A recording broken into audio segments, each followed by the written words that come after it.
맞춰놓고 계속 쳐주면 맞춰서 들어간다고 했잖아요. 그죠? 네, 막 나와. 찾잖아. 다시 한 마지막 받아주옵소서. 마이크 테스팅.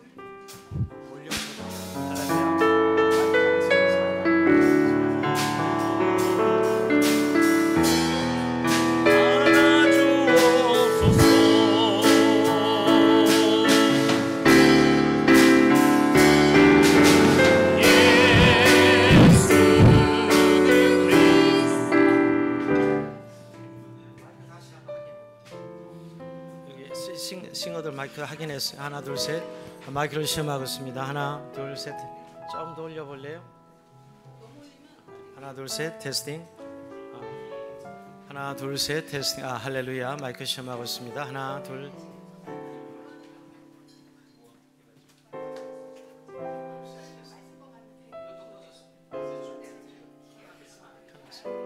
하나 둘 셋 테스팅. 할렐루야. 마이크 시험하고 있습니다. 하나 둘 셋 테스팅.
할렐루야. 우리 함께 선포합시다. 우리 예수님이 부활하셨습니다. 부활의 기쁨과 감사와 능력을 가지고 우리 함께 찬양으로 나아가길 소망합니다. 주 하나님 살아계신 주, 우리 힘차게 감사함으로 찬양으로 영광 돌리겠습니다. 우리 박수에 찬양할까요? 주 하나님, 주 하나님, 독생자 예수, 독생자 예수, 날 위하여 오시옵네. 내 모든 죄 용서하신 죽음에서 부활하신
원합니다. 이 시간 기도할 때 우리 예수께서 다시 사심으로 우리 모든 삶의 능력이 우리가 온전히 주의 능력으로 변한 줄 믿습니다. 이제 사망 권세 모든 권세를 깨뜨리신 그 부활의 능력이 우리의 것임을 선포하며 믿음으로 나아갑시다.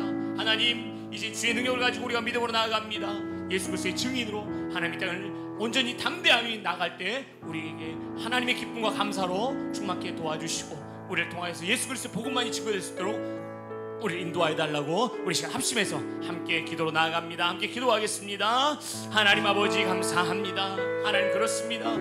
오직 사망 권세에 계신 예수 그리스도의 그 부활의 능력이 우리의 것임을 선포하며 믿음으로 나아갑니다. 제자들이 예수 그리스도의 부활로 인하여 온전히 주의 능력 가운데 믿음으로 나아간 것처럼 우리도 온전히 예수 그리스도의 그 복음의 능력을 가지고 믿음으로 하여 소망합니다. 하나님, 우리의 입술과 우리의 마음과 생각이 오직 주의 능력으로 온전히 가득 차게 도와주셔서 우리를 만나는 일마다 살아계신 예수 그리스도를 경험할 수 있도록 우리를 복음의 증인으로 사용하여 주시옵소서.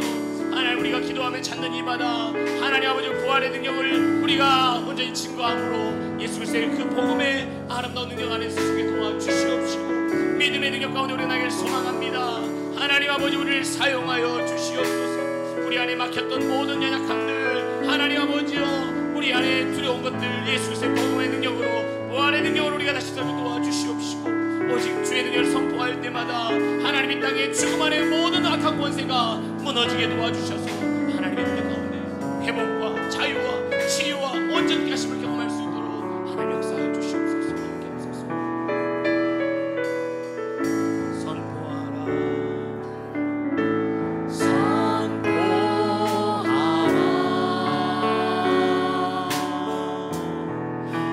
부활하신 영광의 주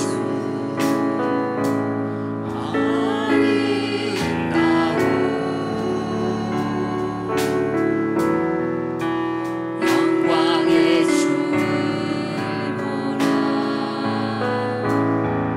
보좌에 앉으신 그 어린 양 예수 다 무릎 꿇고서 주 경배하 우리 한번 더 고백합시다. 선포하라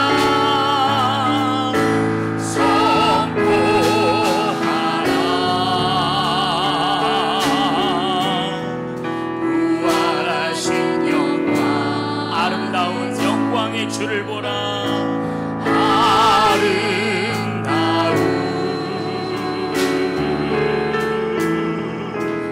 영광의 주를 보라 보좌에 앉으신 그 어린 양 예수 다 무릎 꿇고서 주 경배하리라 선포하라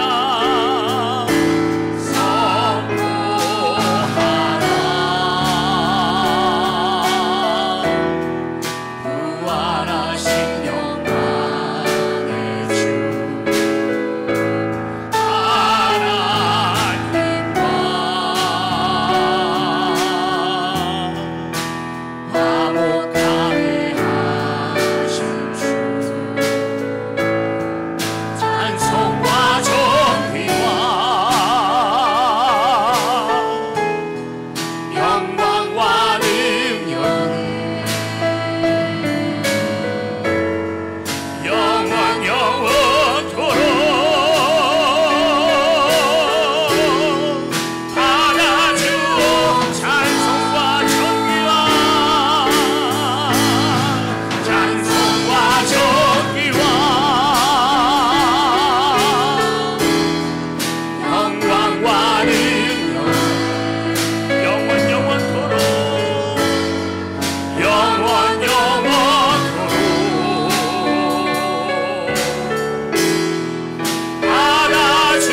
받아주옵소서.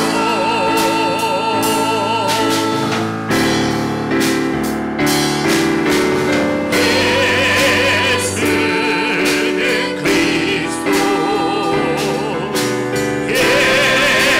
예수는 주 하나님의 영으로 경배드 예수는 그리스도 예수는 그리스도 예수는 주 하나님의 영으로 경배드리리.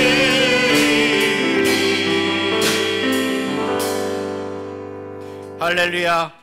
예수께서 이르시되 나는 부활이요 생명이니 나를 믿는 자는 죽어도 살겠고 무릇 살아서 나를 믿는 자는 영원히 죽지 아니하리라.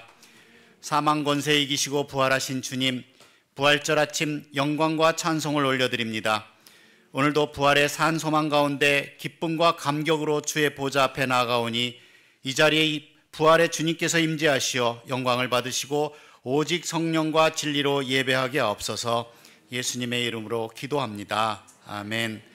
전능하사 천지를 만드신 하나님 아버지를 내가 믿사오며 그 외아들 우리 주 예수 그리스도를 믿사오니 이는 성령으로 잉태하사 동정녀 마리아에게 나시고 본디오 빌라도에게 고난을 받으사 십자가에 못 박혀 죽으시고 장사한 지 사흘 만에 죽은 자 가운데서 다시 살아나시며 하늘에 오르사 전능하신 하나님 우편에 앉아 계시다가 저리로서 산자와 죽은 자를 심판하러 오시리라. 성령을 믿사오며 거룩한 공예와 성도가 서로교통하는 것과 죄를 사하여 주시는 것과 몸이 다시 사는 것과 영원히 사는 것을 믿사옵나이다. 아멘.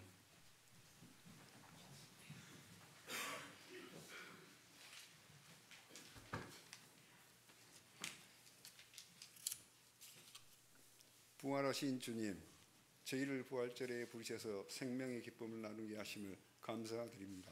아멘. 우리는 주님의 부활의 그 능력이 저희 안에 살아나게 하시고 다시 소망을 가질 수 있게 하여 주시옵소서.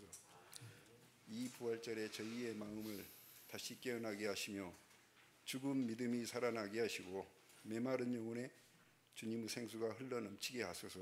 아멘. 우리의 죄를 고백하며 주님 앞에 모든 것을 내놓고 회개합니다. 하나님을 기쁘게 하지 못하고 내 마음과 내 생각대로 살았던 저희를 용서하여 주시옵소서. 아멘. 말씀을 하시는 담임 목사님께 능력과 지혜를 더하셔서 하나님께 뜻이 선포되게 하시고 찬양대의 찬양을 통해 하늘의 감동이 흘러넘치게 하옵소서. 아멘. 예배의 모든 순서 속에 하나님의 임재가 가득하여 모든 성도님들께 부활의 능력과 은혜를 주시무 주님의 생명과 치유를 흘려가게 하시고 보이지 않는 곳에서 묵묵히 헌신하는 선교사님과 모든 분들에게도 능력과 은혜를 주시기를 간절히 기도드립니다. 아멘. 주님의 부활은 끝이 아닌 새로운 시작임을 믿습니다. 다시 새롭게 출발할 수 있는 힘을 주시고 능력을 주시옵소서. 아멘. 이 모든 기도를 부활의 생명으로 살아 역사하시는 예수 그리스도 이름으로 간절히 기도드리옵나이다. 아멘.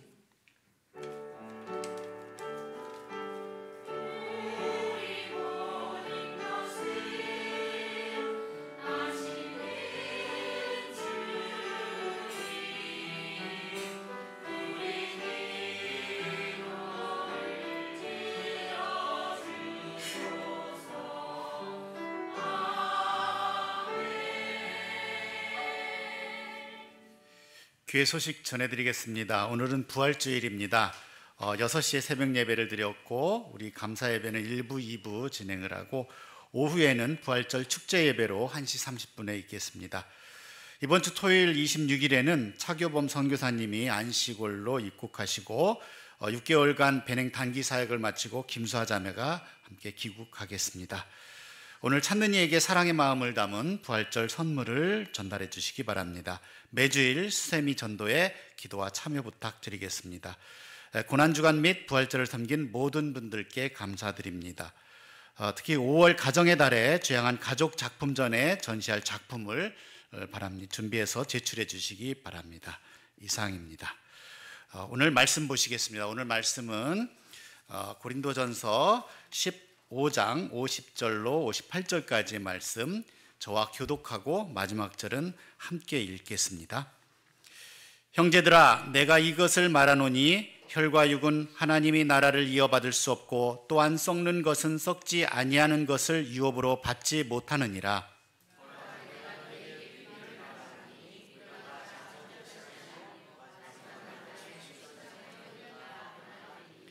나팔 소리가 나매 죽은 자들이 썩지 아니할 것으로 다시 살아나고 우리도 변화되리라.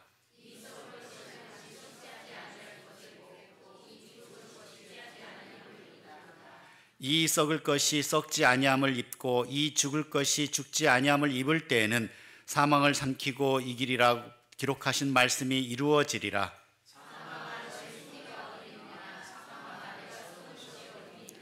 사망이 쏘는 것은 죄요 죄의 권능은 율법이라.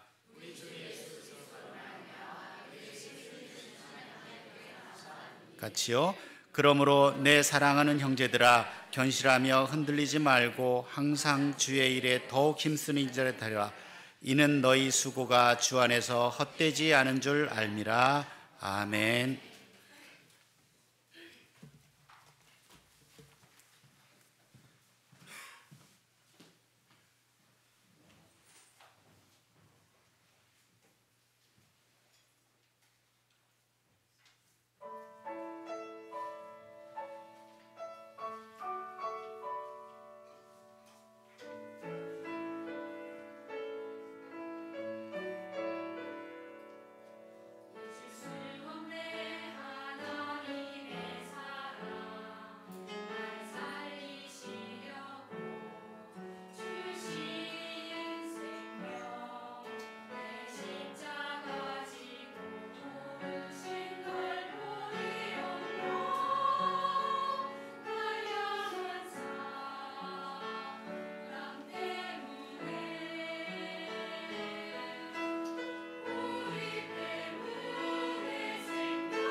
오늘 2025년도 부활절 아침입니다. 부활하신 주님을 찬양하며 또 함께한 여러분들 주님을 환영하고 축복합니다. 우리 교제의 찬송 부르시면서 앞뒤 좌우로 우리 축복하며 또 교제하는 시간 가집니다. 축복합니다. 주님의 이름으로 축복합니다. 주님의 이름으로 축복합니다. 축복합니다. 주님의 사랑으로 이곳에 모인 주의 거룩한 자녀에게 주님의 기쁨과 주님의 사랑이 충만하게 넘치기를. God bless you, God bless you, God bless you. 축복합니다. 주님의 사랑으로 한 번 더 God bless you, God bless you, God bless you. 축복합니다. 주님의 사랑으로 축복합니다. 우리 앞뒤 자리 이렇게 인사합니다. 예수님 부활하셨습니다. 이렇게 한번 외쳐볼까요? 예수님 부활하셨습니다. 감사합니다. 부활의 능력으로 승리하는 여러분의 신년과 가정과 기업이 되길 주의 이름으로 축원드립니다. 오늘은 기쁜 부활절 아침에 지인 사순절을 지나서 또 고난적인 한 주간을 보내고 성금요 성찬 예배를 드리고 또 오늘 새벽 부활절 첫 시간을 깨워서 여러분 다 같이 함께 예배하고 오늘도 이 주일 부활절 감사 예배 드리게 됨을 하나님께 감사드리고 여러분들께 감사를 드립니다. 특별히 좀 오늘은 즐거운 날 점심 식탁을 같이 교제하고 오후에는 축제를 준비한 분들이 있습니다. 교육부서가 그렇고 성가대 또 목장 또 개인이 준비한 부분들 하나님께 올릴 때 같이 함께 올려드리는 시간 되길 바라고요. 또 준비한 분들을 격려하고 응원하는 그런 시간들이 되었으면 좋겠습니다.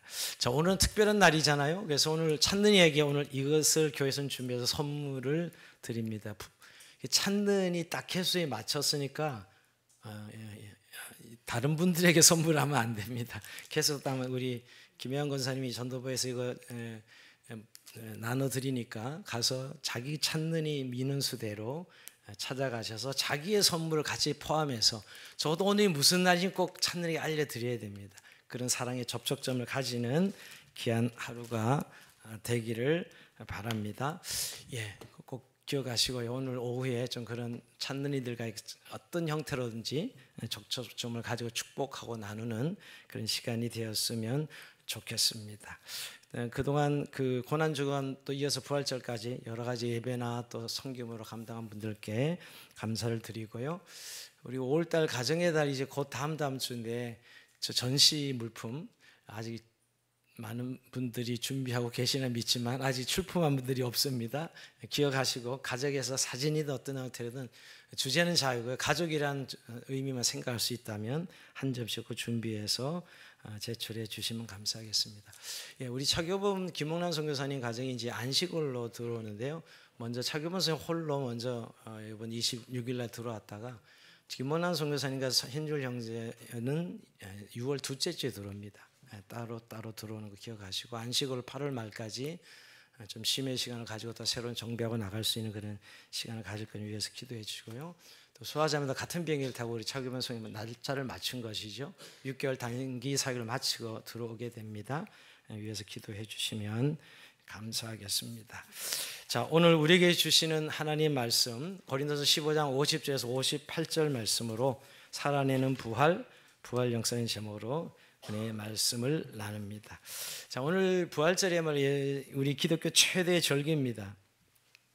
우리를 구원하시러 오신 성탄절도 중요하지만 우리의 구원의 결정은 이 십자가 부활 사건에서 이루어졌기에 오늘 가장 최대의 명절은 부활절이죠. 사망 권세 무너지고 생명의 구원을 이루신 날입니다. 사실 우리가 주일을 지키는 것도 이 부활절 때문이에요. 원래 구약에 안식일을 지키지 않았습니까? 그래서 안식일 첫날 이게 주일인데 이제 이 주일로 예배의 날짜가 바뀐 것도 바로 이 부활절 때문입니다. 그래서 우리가 지키는 매주일은 사실은 매주일 부활절입니다. 매주일 부활절이요. 또 우리의 삶의 현장에서 생각나면 매일매일이 사실 부활절기입니다. 그런데도 이렇게 1년에 한 번 절기를 정해서 우리가 예수의 부활 신앙을 다시 한번 되새기는 시간을 통해서 하나님의 능력을 체험하는 그런 절기로 우리가 허락하신 것입니다. 자, 우리 시대는 어떤 시대보다 문명이 발달하였습니다. 정말 뭐 요새 유전자 학이나 뭐 정보 이런 계통으로 얼마나 많은 발전을 이루는지 모릅니다. 깜짝 놀랄 정도로 우리 시대가 발전하고 있습니다. 마치 이 기계 문명 이 발전이 마치 하나님 없이도 살아낼 수 있을 것 같은 자신감을 가득 찬 이런 인류의 모습을 보게 됩니다. 한마디 휴머니즘의 극치를 지금 달려가는 시대가 아닌가 하는 생각을 해봅니다. 근데 여러분, 그러면 그럴수록 우리는 더 불안한 시대를 살아가고 있습니다. 더 불안해하고 있다는 것입니다. 왜냐하면 인간은 한치의 앞도 우리가 알 수 없기 때문이죠. 미래는 언제나 불확실하기 때문입니다. 더 요즘은 불확실성이 더 이렇게 짙어지는 것 같습니다. 어느 나라의 지도자가 한 사람이 세워지니까 막 세계 질서가 왔다 갔다 막 바뀌고 여기서 전쟁도 일어나고 이런 일들이 사실 우리가 예전에는 어느 정도 이 예상을 한 시대였는데 지금 그런 예상이 다 깨지고 언제든지 돌발 사건이 일어날 수 있는 시대에 살아가고 있기에 우리는 더욱더 현대인들은 불안에 시달리고 있습니다. 근데 여러분, 이렇게 불확실한 미래이지만 가장 확실한 미래가 하나 있죠. 뭐죠? 그것은 죽음입니다. 죽음처럼 확실한 미래는 없습니다. 죽음은 누구나 마주해야 될 실제이지요. 죽음이 생각보다 좀 일찍 오고 또 좀 더디 올 수는 있지만 반드시 옵니다. 그러니 우리 모두 죽음을 준비해야 된다고 생각하지요. 근데 죽음을 준비하라고 하면 뭐 장례식, 묘자리 생각하는 분들이 많습니다. 여러분, 장례식 준비는, 묘자리 준비는 죽음의 준비가 아닙니다. 그리고 그런 장례식은 죽은 자들의 준비가 아니라 산자들의 일이죠. 묘자리들이 산자들 뭐 이런 것들은 다 산자들의 준비입니다. 그러게 우린 과연 죽음에 대한 준비가 무엇일까? 오늘 성경은 그것이 부활이라고 말씀하고 있습니다. 죽음은 누구에게나 찾아오는 일이지만 문제는 죽음이 끝이 아니라는 것입니다. 사람들은 죽음을 마지막이라고 생각하지만 사실 죽음은 새로운 시작이다 하는 것이 기독교의 시각이죠. 죽음이 마지막이라면 문제는 간단합니다. 흔히 우리는 죽으면 그뿐이지, 죽음은 그만이지 하는 말을 읊조리곤 하지요. 여러분, 죽음이 끝이라면 간단하겠지만 죽음이 끝이 아닙니다. 사실 엄밀히 우리가 두려워하는 이유가 뭘까? 죽음을 앞두고 사실 죽음 자체라기보다는 죽음 이후일 것입니다. 노벨 문학상 수상자인 영국의 시인 엘리엇은 이렇게 이야기했습니다. 죽음 자체가 두려운 것이 아니라 죽음의 끝이 아닐까 봐 두려운 것이다, 이렇게 말했습니다. 여러분들은 이 엘리엇의 말을 어떻게 생각합니까? 근데 여러분, 우리가 십자가상의 실현에서 살펴봤듯이 우리가 양편의 강도가 예수님께 매달려 있었죠. 그때 좀 특이한 사건이 일어납니다. 한 강도는 예수님을 조롱하고 막 저주하죠. 좀 희한한 장면이에요. 아니, 그렇게 십자가 처형이 너무너무 고통스러운 처형인데 그렇게 죽어가면서까지도 다른 사람을 저주할 수 있다는 것, 이건 참 좀 그 강도의 모습은 섬뜩하고 섬찟합니다. 인간의 극한 죄성을 보는 것이죠. 근데 또 하나 옆에 있는 강도는 또 다른 모습을 보여줍니다. 요즘은 또 다른 강도는 놀라운 반응을 보이고 있습니다. 예수님께 말씀을 이렇게 부탁하는데 누가복음 23장 42절에 보면 예수여, 당신의 나라가 임하실 때 나를 기억하소서라고 이렇게 말씀하는 것을 보게 됩니다. 다른 한국들은 어떻게 또 이런 말을 할 수 있을까?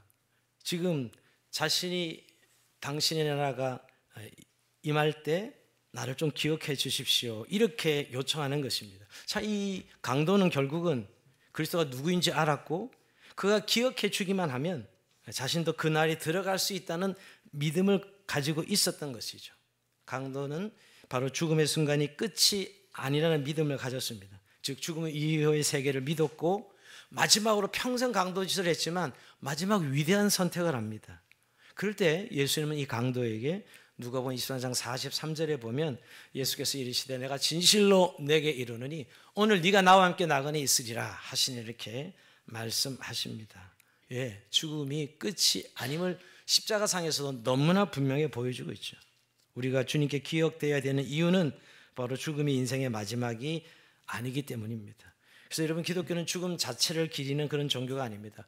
우리가 너무 사순절 깊이 십자가를 묵상하다 보면 마치 기독교가 죽음을 묵상하는 종교처럼 이렇게 생각하기 좀 쉽기도 합니다. 그런데 여러분, 죽음을 묵상하는 종교가 아니라 우리가 죽으시고 사흘 만에 성경의 예언대로 다시 살아나신 바로 예수 그리스도의 이 부활, 그리고 그 부활로 인하여 새 생명에 참여하는 것이 기독교의 모습입니다. 우리가 믿는 신앙이지요.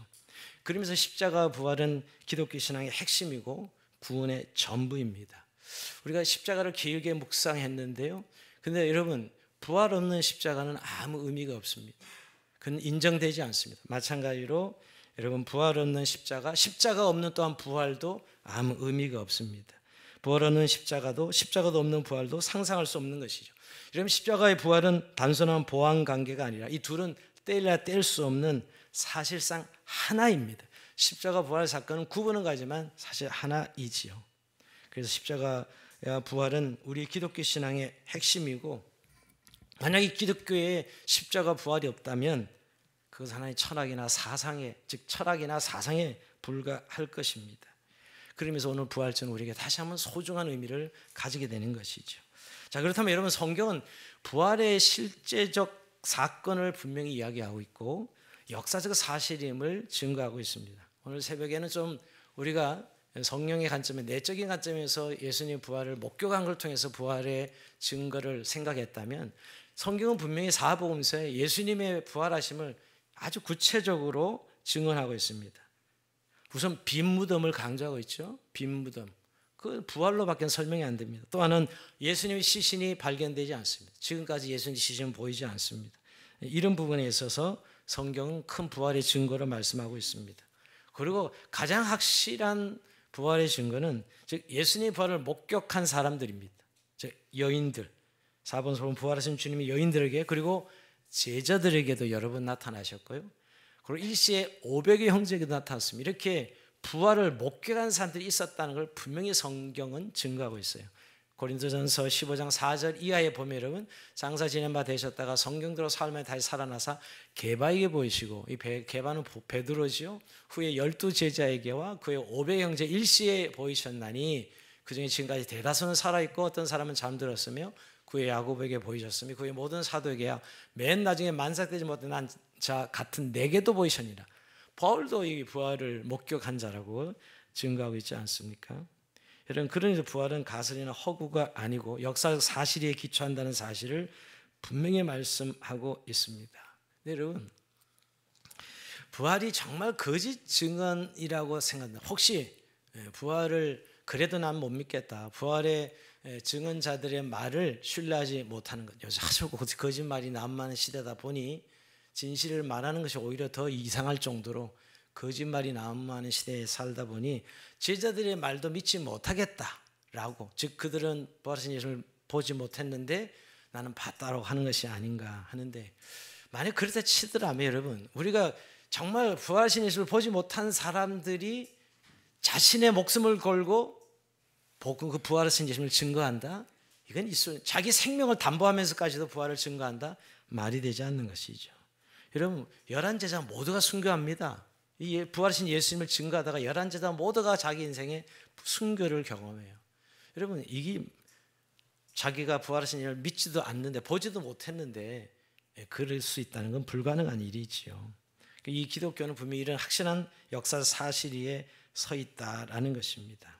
근데 여러분, 오늘 역사적 사실 위에 결국 이 부활은 우리에게 왜 이렇게 중요한 신앙이 되는가 하는 것은 바로 죽음을 이기는 능력이 되기 때문입니다.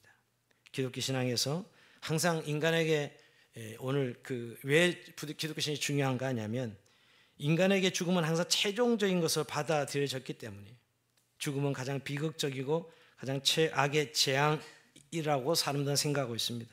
사망의 권세, 즉 사망이 이 최후의 승자처럼 군림하는 최고의 권력과 힘이 바로 이 사망이죠. 그래서 어떤 영웅 호글도 또 권력자들도 무너뜨렸습니다. 그 앞에 모든 인간이 무릎 꿇고 두려워했죠. 그러나 오늘 예수 그리스도의 부활 사건으로 인하여 사망 권세가 그 앞에 무릎을 꿇었습니다. 이 사망보다 더 큰 권세가 나타났으니 이것이 바로 예수님의 부활 사건이죠. 그래서 이제는 적어도 우리는 예수의 부활을 믿는 그리스도인들은 죽음 앞에 떨지 않습니다. 사실 인류의 가장 큰 공포는 죽음의 공포이죠. 그래서 우리 인생을 참 주눅들게 합니다. 늙고 죽는 것 모두가 사실 두려워하는 것이죠. 그래서 여러분 우리가 탁 암 선고를 받으면 탁 내가 이러다 죽는가? 여러분 암 자체라기보다는 사실은 암 선고가 떨어지면 탁 오는 우리에게 잦은 두려움이 이러다 죽는 것인가? 이게 두려움이죠. 그 병 자체라기보다는 여러분. 그리고 사실 우리가 제일 무서운 협박이 뭐죠? 너 죽을래? 이게 제일 무서운 협박이죠. 네, 이거죠 여러분. 인간에게 가장 큰 최대의 두려움의 적이기 때문이죠. 그래서 죽지 않으려고 많은 사람들이 애를 씁니다. 그러나 죽음을 벗어나지 못합니다. 그러나 이젠 더 이상 우리 그리스도인들은 이 죽음을 두려워할 이유가 없습니다. 오늘 우리가 이건 고린도전 15장 55절에도 보면 사망아 너의 이기는 것이 어디 있느냐, 사망아 내가 쏘는 것이 어디 있냐, 이렇게 큰 소리를 칩니다. 사망을 향해 우습게 보고 있는 거죠. 사망 네가 쏘는 것이 무엇이며 네가 어디 있느냐, 이렇게 말씀하고 있는 거예요. 사단이 가진 무기가 가장 큰 무기는 사망이라는 무기였거든요. 사망으로 쏘면 안 죽은 사람이 없었습니다. 근데 빵 쏘는데 죽긴 죽었는데 사흘 만에 하나님 다시 예수 그리스도를 살리셨어요. 더 이상 죽지 않는 이 사망이 정복된 것이죠. 바로 주님의 부활은 이런 죽음에 대한 완전한 승리를 우리에게 보여주신 것이. 그래서 내가 살았으니 너희도 살 것이다. 부활의 첫 열매 되셔서 내가 살았으니 너희도 살 것이다, 이렇게 말씀하고 있는 것이죠. 그래서 사망은 더 이상 우리를 이길 수 없습니다. 우리가 사망이 떨어지면 모든 것이 끝나는 것처럼 아직도 예수 믿으면서 그렇다면 이분은 아직 예수의 부활을 믿지 않는 것이에요. 우리는 이제 부활하신 예수님의 새 생명을 우리 안에 가졌기 때문이죠. 그래서 죽음은 더 이상 두려움의 대상이거나 회피의 대상이 아닙니다. 여러분 부활의 실제를 믿는 그리스도인에게 있어서 여러분 이제 죽음에 대한 공포, 두려움에서 우리는 자유케 된 것이죠.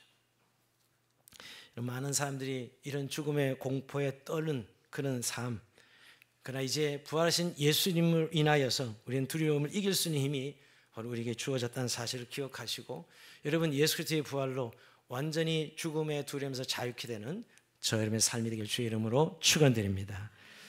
그래서 죽음의 세력은 더 이상 적수가 아닙니다. 예수님의 부활 앞에 더 이상 적수가 아닙니다. 여러분 사도행전에 등장하는 초대교회는 오순절 날에 성령의 임하심으로 부활의 주님과 함께 부활의 공동체로 완전히 변했어요. 여러분 사복음서의 찌질한 제자들의 그 연약함과 실패투성의 모습은 어디론가 사라지고 여러분 오순절 성령 강림에 인하여 사도들의 삶은 완전히 바뀌고 그리고 사도들의 길을 완전히 살려줍니다. 성령 임하고 여러분 그들 앞에서 너희가 못 박아 죽인 예수를 하나님께서 살리셨도다. 정말 간이 배밖에 나온 것이요. 여러분 예수를 죽인 종교 지도자 권력자들 앞에서 너희가 십자가 못 박아 죽인 예수를 하나님께서 살리셨도다. 이런 담력은 결국 그리스도의 부활을 목격하지 않고는 일어날 수 없는 일이지요. 완전히 그들은 이 부활의 권능 위에 초대교회 공동체가 세워졌고 지금까지 2000년 동안 여기까지 온 것입니다. 그래서 부활하신 예수님께서 여러분 제자들에게 나타나셔서 제자들에게 숨을 내쉬며 성령을 받으라 그랬죠. 숨을 내쉬며 성령을 받으라 하셨죠. 여러분 죽음의 영이 가득한 공동체 안에 부활의 생기를 불어넣으신 것이, 그래서 그 성령은 부활의 영입니다. 부활의 영인 것이죠. 제자들에게 숨을 내쉬며 성령을 받으라 하신 예수님의 모습은 마치 창세기의 태초에 하나님께서 사람을 흙으로 만드시고 생명을 불어넣은 모습과 똑같습니다. 육체를 처음에 만들 때 그 모습과 똑같게 창세기의 모습과 같게 예수님이 다시 그리스도 안에 새 생명으로, 죄로 인해 죽었던 생명이 이제 예수의 부활의 새 생명으로 태어날 수 있도록 성령을 받으라 이렇게 제자들에게 숨을 불어넣으시는 모습이죠. 여러분 그렇게 제자들에게 성령이 임하자 완전히 초대교회 부활의 공동체로 바뀝니다. 여러분 사도행전은 예수님 십자가 별로 강조하지 않습니다.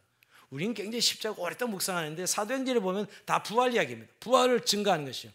그럴 만한 이유가 있죠. 십자가로 죽은 사실은 다 알고 있던 시대거든요.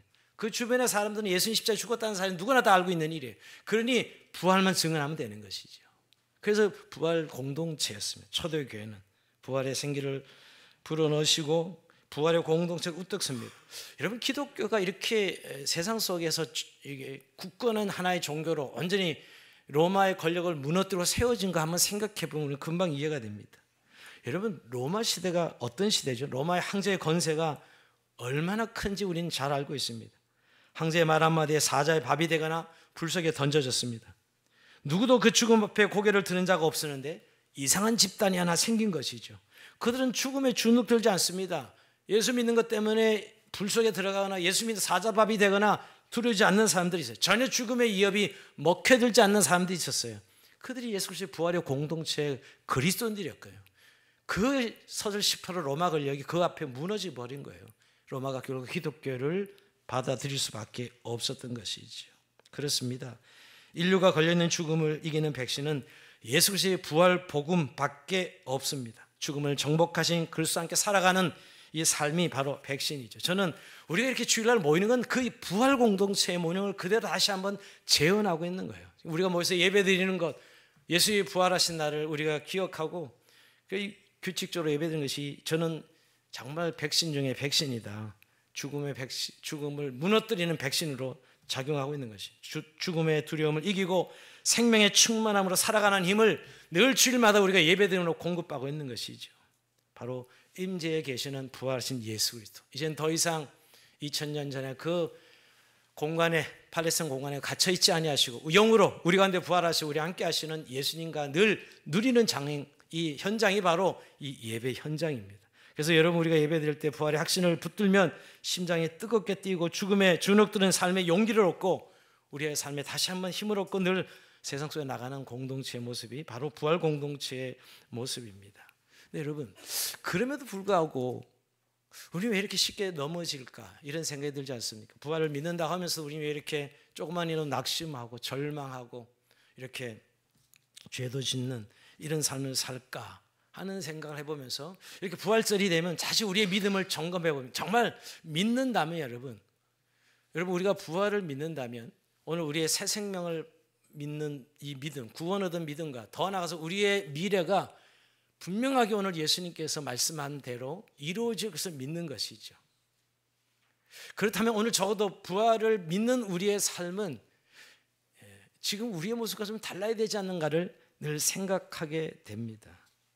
그래서 오늘 바울은 이 15장 마무리에 부활 신앙을 쫙 부활에 논증한 다음에 부활 신앙, 우리 부활의 이 미래가 어떻게 되는지, 즉 부활의 소망에 대해서 말씀하고 있어요.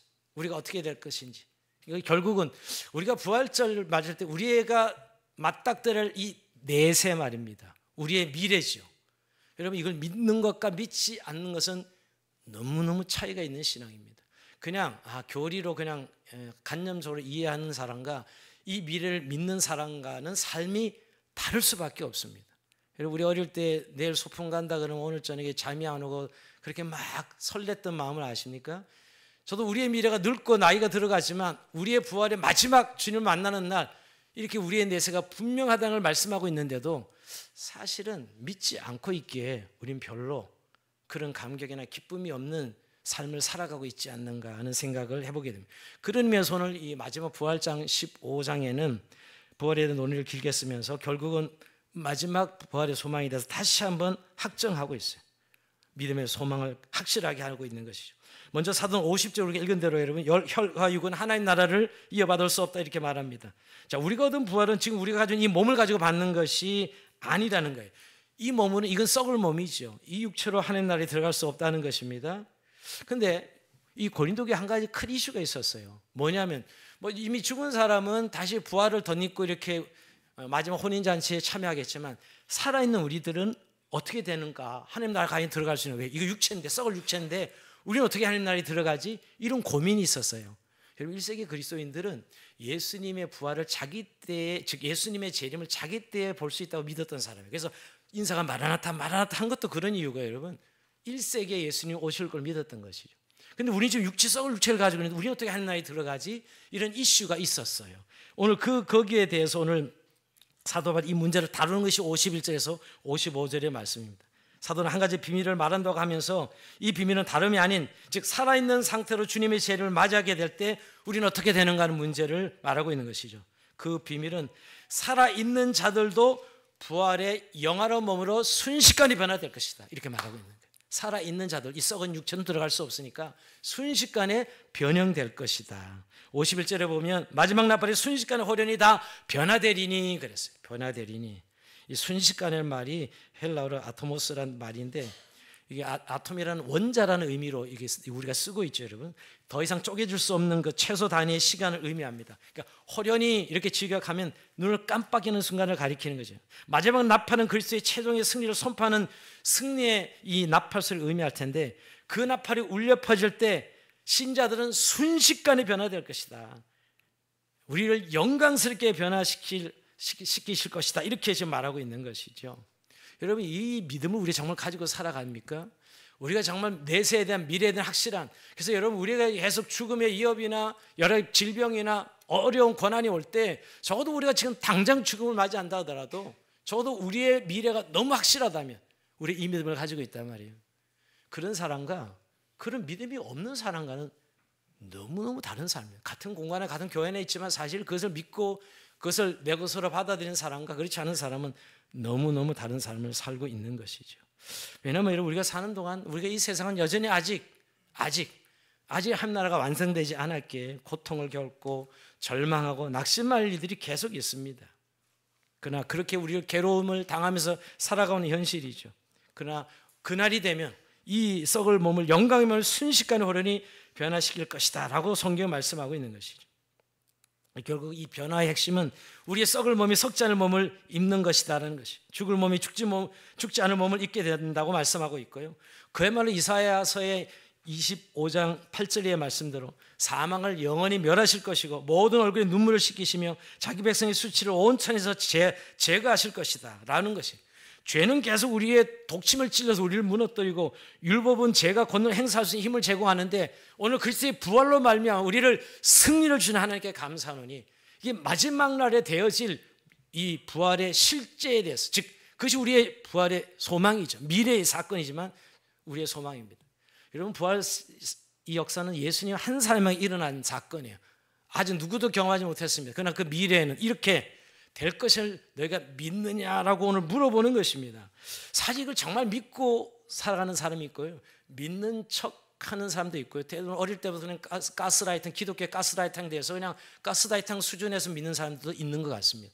여러분, 그래서 예수님께서 요한복음 11장 25절 26절에 나는 부활이요 생명이니 나를 믿는 자는 죽어도 살겠고 무릇 살아서 나를 믿는 자는 영원히 죽지 아니하리니 이것을 네가 믿느냐라고 물어보신 것이에요. 정말 이 믿음을 가지고 살아가느냐예요. 근데 언제 이걸 확인하냐면요, 진짜 심각한 고난의 문제에 직면할 때 내가 이걸 믿는지 안 믿는지 금방 알게 됩니다. 정말 그 견딜 수 없는 어려움을 만났을 때 정말 이 사실을 믿고 있냐 믿지 않느냐, 저도 죽음 저편 너머에 있는 하나님 나라에 대한 확실한 내세를 믿고 구원을 믿고 있느냐 하는 것은 정말 평상시에 우리가 잘 모르지만 고난이 오면 알게 됩니다. 그래서 주님은 네가 믿느냐라고 물어보신 것입니다. 그 믿음을 가진 사람이 진짜 믿음인 것이죠. 여러분, 우리는 기독교 신앙을 너무 형이사학적으로 간념적으로 이해하는 분들이 점점 많아지고 있는 것 같습니다. 우리 옛날 어르신들이 믿었던, 어떻게 보면 좀 그런 신앙은 너무 신비적이지 할지 몰라도 저도 그들 안에 여러분 미래에 대한 확실한 소망이 있었습니다. 그때 대단히 어렵게 살았거든, 힘들게 살았기에 그들은 그 내세가 주는 그 소망이 바로 내 것이 될 것을 믿고 오늘의 현실을 이겨낼 수 있었던 것이거든요. 근데 요즘은 우리가 너무 잘 사는 세상이 되어서 이 자꾸 기독교를 너무 형이상학적으로 바꾸가는 시대에 우리가 살아가고 있다는 거예요. 다시 한번 나는 그 믿음을 가지고 있는가 하는 사실. 그러다 어느 날 우리가 죽음의 순간이 올 것이고요, 어느 날 고난이 오는 순간이 올 때 정말 이 사실을 믿고 나는 정말 부활신앙을 내 믿음을 가지고 있는 걸 확인하는 시간이 올 것입니다. 근데 여러분, 오늘 이 부활의 소망, 즉 미래를 믿는 신앙은 그냥 그 미래에 일어날 일을 기다리는 차원에서 신앙생활하는 것이 아니라 바로 그 미래의 일은 오늘날에도 일어나고 있다는 것입니다. 여러분, 우리가 예수님이 부활하셔서 그냥 사라지셔서 끝났습니까? 아니지요. 여러분, 예수님 부활하셔서 다시 제자들의 일상에 찾아오십니다. 그들의 삶을 통해 예수님의 부활은 계속 반복되고 있는 것이죠. 여러분, 우리가 부활신앙 그러는데 단지 미래의 부활할 때 믿습니다, 이 정도가 아니잖아요. 우리가 1차적으로 부활신앙 이야기하면 몸으로 살아나셨다는 것을 믿는 것입니다. 그 부활은 상징이 아니라 실제죠. 단지 제자들이 예수님을 생각할 때 그 사랑, 희생정신, 겸손 이것만이 아니었어요. 우린 자꾸 그렇게 생각이 참 쉽지요. 그러나 예수님은 몸으로 부활하셨고 제자들은 그 몸으로 부활하신 예수님과 식사도 같이 했어요. 여러분, 예수님이 40일 동안 이 땅에 있어야 됐던 이유, 부활하시고 나서 그다음 식사하고 이야기를 나누고 하나님 나라를 또 다시 설명해 주셨고요. 그러셨죠. 그리고 부활하시면서 승천하셨습니다. 즉 예수님 부활하셨지만 일상이 끊어진 것이 아니라는 것이에요. 제자들의 삶 속에 여전히 함께하는 것으로 부활은 이어졌습니다. 우리가 생각하면 여러분, 부활 좀 하셨으면 예수를 죽였던 자들에게 불벼락이 떨어지고 의인들은 하늘로 막 올라가고 악인들은 다 심판을 받는 사건이 일어나야 될 것 같은데 그러지 않았다는 거예요. 오히려 예수님은 제자들 일상에 끼어들었어요. 이런 막 어떤 기적 같은 우리가 역사가 일어나지 않고 제자들 일상에 부활하신 예수님과 더불어 살아가는 일들이 이어졌습니다. 여러분, 오늘 우리는 예수님의 뭔가 더 이상 더는 몸으로 우리 가운데 계시지 않지요. 그런데 참 놀랍게도 제자들은 마치 자기들과 함께하고 있다는 것처럼 예수님의 부활을 이야기하고 전했습니다. 사실 그 당시에 아마 처음에 접했던 사람 다 제자들이 실성한 줄 알았겠죠. 근데 여러분, 정말 제자들을 보면 예수님이 살아계신 것처럼 느끼도록 그들이 살았습니다. 그 이야기가 사도행전의 이야기예요. 사도행전. 그리고 지금도 여러분 제대로 믿는 사람들의 삶을 보면 예수님이 살아있는 것 같아라고 사람들 느낍니다. 부활하신 예수님이 그들의 삶에 끼어 같이 계시기 때문이죠. 그 이유가 있다면 아까도 말씀드리지만 예수 그리스도의 영이신, 즉 성령께서 우리 안에 계시기 때문에 그런 삶을 살고 있다고 그들은 고백하고 전했던 것입니다. 이런 십자가가 제자들의 삶에서 반복되었듯이 예수님의 몸의 부활도 제자들의 몸의 사고를 통해서 반복됩니다. 여러분, 오히려 사복음에서 예수님이 하셨던 일보다 사도행전에 나타나는 제자들이 더 위대한 일을 하는 걸 우리는 사실은 사도행전 기록에서 보지 않습니까? 그런 죽음의 위협 앞에서도 전혀 두려워하지 않고 계속 복음을 전하고 선포하는 제자들의 삶, 예수님의 말씀을 그대로 실천하고 순종하는 제자들의 모습 속에서 예수의 부활은 나타나고 증거되었던 것입니다. 여러분, 오늘날도 마찬가지라고 생각합니다. 오늘 정말 우리가 교회가 정말 교회되면 뭘까? 예수의 부활을 그대로 드러낼 수 있는 공동체가 진정한 교회일 것입니다. 여러분, 이 세상은 지금 죽음과 힘이 지배하는 세상이지요. 저는 이것을 이렇게 표현하고 싶어요. 이 세상은 지금 힘과 죽음의 메커니즘이 지배하는 세상이다. 즉 힘이 지배하는 세상입니다. 돈이 지배하는 세상이죠. 이거 거부하면 죽는다, 이런 세상에 살아가고 있습니다. 그렇게 한번 죽으면 영원히 끝나고 만다는 것이 이 세상의 세계관이에요. 그래서 이 세상의 어떤 이 세계관에 가만히 있으라고, 정하지 말라고, 힘 있는 자들의 말을 들으라고, 돈 있는 자들의 말을 들으라고 이 세상 그렇게 말하고 있죠, 여러분. 그런데 여러분, 예수님은 그 견고한 악에 동조하지 않고 묵묵히 하늘 아버지의 뜻을 따라 선을 행하다가 돌아가셨습니다. 예수님은 세상의 말을 듣지 않고 하나님 말씀을 따르다가 십자가에 죽으셨죠. 근데 그 놀랍게도 그 죽음은 영원한 패배가 되지 않았습니다. 세상에 죽였던 예수님께서 하나님께서 다시 살리셨기 때문이죠. 여러분, 이게 바로 부활의 능력이에요. 이 세상의 기존의 가치관의 균열을 낼 뿐만 아니라 아예 그것을 무너뜨린 사건이 바로 이 부활 사건이에요. 야, 죽음이 가장 강력한 무기고 돈이 가장 강력한 무기, 세상에 힘이 지배하는 세상이야 라고 해서 너 까불지 마 이랬는데 예수님이 그래서 그로 인해 죽긴 죽으셨지만 하나님께서 살리심으로 그 모든 세력들을 무력화시키신 것이죠. 그래서 여러분, 더 이상 이제 힘 있는 자가 선이 아니고 정의란 말이 아니란 사실을 담대히 말할 수 있고 믿을 수 있게 해주신 분이에요. 그래서 하나님이 선이시다, 하나님이 정의이시다, 하나님께 순종하는 게 승리의 길이라고 말씀하고 있는 것이지요. 그래서 여러분, 교회가 이것을 사실은 증언하는 것이, 보여줄 수 있는 것이 부활 공동체요, 교회 공동체인 것이에요. 적어도 세상에 통용되는 이 세계관에 우리가 아니다라고 말할 수 있는 것, 내세가 분명히 있으며 또 우리가 살아가는 힘은 돈으로 사는 것이 아니라 하나님의 은혜로 살아간다는 사실을 분명히 선포할 수 있는 교회 공동체일 때 정말 예수님의 부활을 보여주는 공동체가 되는 것이죠. 그러면서 여러분, 한 가지 우리가 기억할 일이 있습니다. 여러분, 사실은 2000년 예수님이 부활하셨지만 이 세상에는 아무런 타격을 주지 못했습니다. 사실 좀 이상한 이야기 같지만 여러분, 예수님의 부활은 사탄이 자기 어리석음을 깨닫는 데는 전혀 영향을 미치지 않았어요, 사실. 왜냐하면 예수님이 부활하신 후에 제자들은 인생 끝까지 여러분 형통하고 무탈한 삶이 열린 것이 아니었거든요. 제자들은 예수님 부활을 목격하고 믿었는데도 불구하고 더 고난받고 수욕을 당했고 결국 예수님보다 더 고난을 많이 당하고 순교까지 했다고요. 그렇다면 여러분 이 세상에서 부활을 맛본다는 의미가 무엇인가요? 여러분 이 부활 때문에 결국 이 세상이 바뀌는 것이 아니고 내가 바뀌는 데 있습니다. 아직도 예수님 다시 오실 때까지 이 부활의 의미, 우리에게 주는 의미는 내가 바뀐 것이에요. 내 상황이나 처제가 바뀐 것이 아니고 내 세계관이 바뀐 것이죠. 요즘 우리가 예수님 믿기 전에 믿은 후나 우리가 이 땅에 사는 건 별로 전혀 달라진 것이 없습니다. 몸을 입고 산다는 것도 변함이 없고 죄를 짓는 것도 별로 변함이 없습니다. 그러나 그럼 우리가 달라진 것이 있죠. 아니 뭐 예수 믿고 정말 어떤 사람도 공중 부양을 할 수 있다든지 뭐 갑자기 독심술을 갖게 된다든지 뭐 막 순간 시간 이동한다든지 이런 거 와 하잖아요.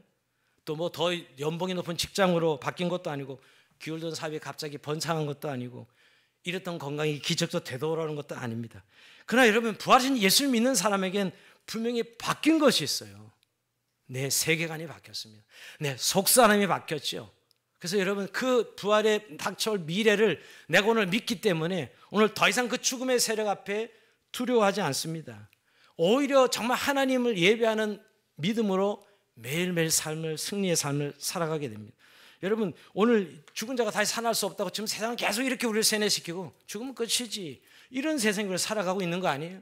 근데 이 예수의 부활을 때문에 우리가 반드시 그 내세가 우리에게 일어날 것이며 오늘 그러면 이 시대는 우리는 어떤 모습으로 나타나느냐? 그때가 되기 전에 오늘 이 현실의 삶에서는 예수님 말씀하신 그대로 순종하며 예수와 함께 살아가는 삶을 보여주는 삶이죠.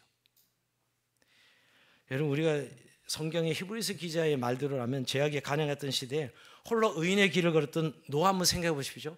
120년 동안 방주를 지면서 물로 세상을 심판하신다고 외치면서 방주를 짓습니다. 미친 노인네가 되죠. 그러나 그는 의인이었다고 성경이 이야기합니다.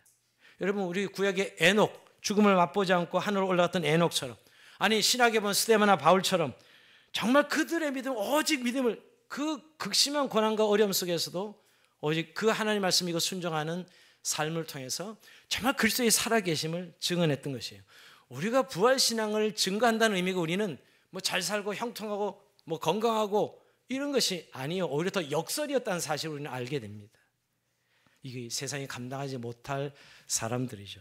더 나아가서는 여러분 결국 이 우리가 살아가면 결국 절망에 부딪히게 되는데 이 절망을 회피하거나 도망가는 방법인데 절망을 마주하는 사람들로 살아가는 사람들이 바로 이 부활신앙을 가진 자들입니다. 여러분 기억해보면 이런 이야기를 했어요.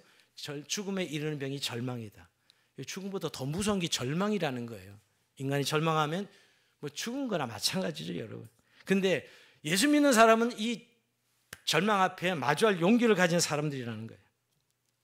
오직 부활신앙을 가진 자들만. 아브라함 생각해 보십시오. 창세기 22장에 아브라함을 하나님께서 불러서 야 네 아들 독자이삭을 바치라 그러죠.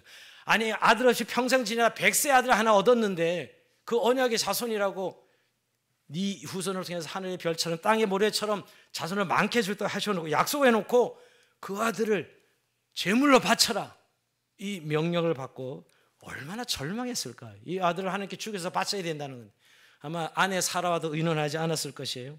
그거는 철저히 홀로 근데 쓰는 시간이었을 것입니다. 근데 그거는 그 절망적인 상황을 회피하지 않았고 그 상황으로부터 도망하지 않습니다. 우리는 보통 절망 앞에 회피하거나 도망하는 방법을 취하는데 그는 이틀 일찍 일어나서 이삭을 데리고 하나님께 지시하는 거 모리아산 올라갑니다. 그렇게 도착한 이 모리아산이 제단을 쌓고 아들 이삭을 결박하여 제단 위에 올려놓죠. 정말 이제 끝이라고 말할 수 있는 시간이 온 것입니다. 아브라함은 손을 내밀어 칼을 잡고 아들을 죽이려고 칼을 드는 순간 여호와의 사자가 아브라함아! 아브라함 부릅니다.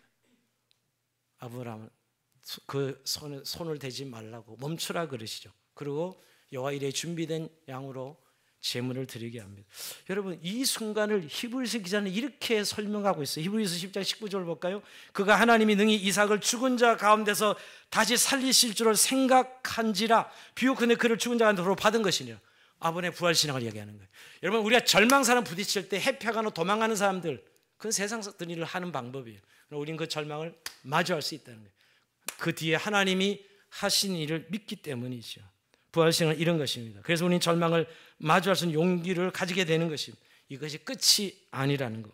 우리가 끝이라는 순간에 다음에 하나님이 하신 일이 있다는 것입니다. 이런 의미에서 여러분 우리는 얼마나 이렇게 고난과 어려움이 많은 세상 속에서 얼마나 부활신앙으로 우리가 이 절망 앞에 부딪히며 마주하며 살아갈 용기를 가진 자들로 살아가고 있는가? 이게 바로 부활신앙이죠. 한 가지 더, 오늘 이 부활신앙은 결국 우리가 부활 영성으로 이어지는데요, 부활 영성이 아주 본질적인 부분을 이 고린도전서 15장에서 말씀하고 있습니다. 오늘 우리가 이건 이 본문이 짧지만 두 가지 삶이 아니라는 거예요. 우리가 흔히 예수 믿으면, 부활을 믿으면 승리에 도취된 삶을 생각하기 쉽습니다. 힘든 일은 안 생길 것 같고, 기도한 대로 다 응답될 것 같고, 하느님마다 다 잘 될 것 같은 이 낭만적이고 순전한 감상주의 아닙니다. 오늘 그것을 부활신앙 말하고 있지 않아요. 그렇다 반대로 무조건 인내하고 견디고 다 저 천국 가서 보상받겠다는 도피적인 태도도 아닙니다. 이 극단이 늘 우리의 신앙을 갉아먹고 있는 거예요. 여러분, 이 둘은 다 부활신앙과 거리가 먼 극단적인 태도입니다. 도리어 바울은 우리가 부활이 분명하기 때문에 그리스도께서 부활하심으로 지금도 우리 가운데 살아계시니 우리가 이렇게 살아야 된다라고 말씀하는 구절이 58절입니다. 58절 같이 한번 읽어볼까요? 시작. 그러므로 내 사랑하는 형제들아, 견실하며 흔들리지 말고 항상 주의 힘쓰는 자들이 되라. 이는 너희 수고가 주 안에서 헛되지 않은 줄 알미라. 아멘. 좀 시시하게 느끼실지 모르겠어요. 어떤 분들은 양쪽 극단도 아닌데 오늘 주님이 말씀하신 너희 수고가 주 안에 헛되지 않다. 너희들이 지금 그 믿음으로, 부활을 믿고 믿음으로 나가는, 즉 부활의 주님과 함께하는 삶은 절대 헛되지 않다라고 말하고 있는 것이죠. 사실은 이 이야기는 바울도 똑같은 우리가 현실을 살아가는 인간이었기에 우리가 겪는 늘 어려움들, 고난들, 아픔들 너무나 잘 아는, 열심히 해도 열매도 맺혀지지 않고 이렇게 낙심할 일이 생기고, 그리고 힘든 일이 계속 지속되고, 이거 언제까지 진행해야 되는가, 이런 일들이 계속 부딪혀오기 때문이죠. 그래서 우리는 그 수고 압니다. 그 흘린 눈물, 그 아픔 압니다. 근데 그 모든 수고와 눈물, 아픔 절대 헛되지 않다라고 말하고 있는 거죠. 부활하신 예수를 믿고 살아가는 자들에게는 말이에요, 반드시 그 날이 이루어질 날이 있다는 사실을 말씀하고 있는 거예요. 지금 그것이 끝이 아니라는 거예요.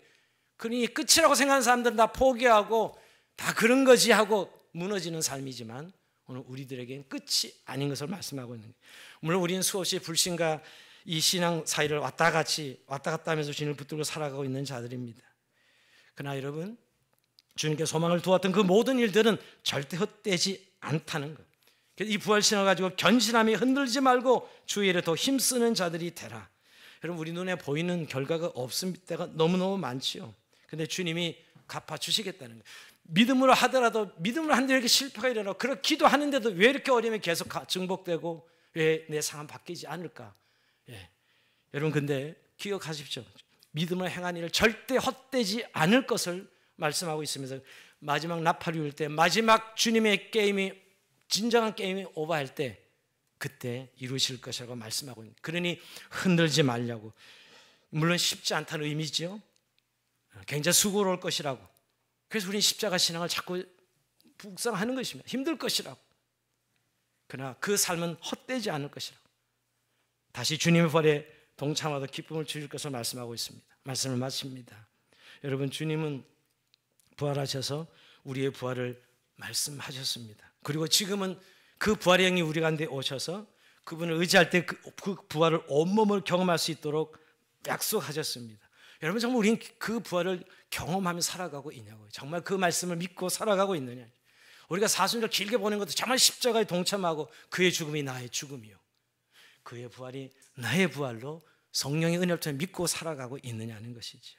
여러분, 부활의 실제는 믿음의 사람들, 믿는 사람들을 통해서 지금도 계속되고 있다는 사실을 말씀하고 있습니다. 사랑하는 성도 여러분, 우리 주양교회 공동체가 이렇게 주의 부활을 믿고 순종하고 따르는 그런 공동체가 되어서 여전히 이 세상 가운데 예수의 부활을 사도행전의 제자들처럼 증언하고 증거하는 그런 공동체가 되기를 바랍니다. 우리의 수고가 절대 헛되지 않고 반드시 열매 맺을 것이기 때문에 그런 부활의 은혜가 저희의 삶 가운데 충만하기를 주의 이름으로 축원드립니다. 자, 우리 찬송하고 잠시 기도의 시간을 가집시다. 우리 아까 찬송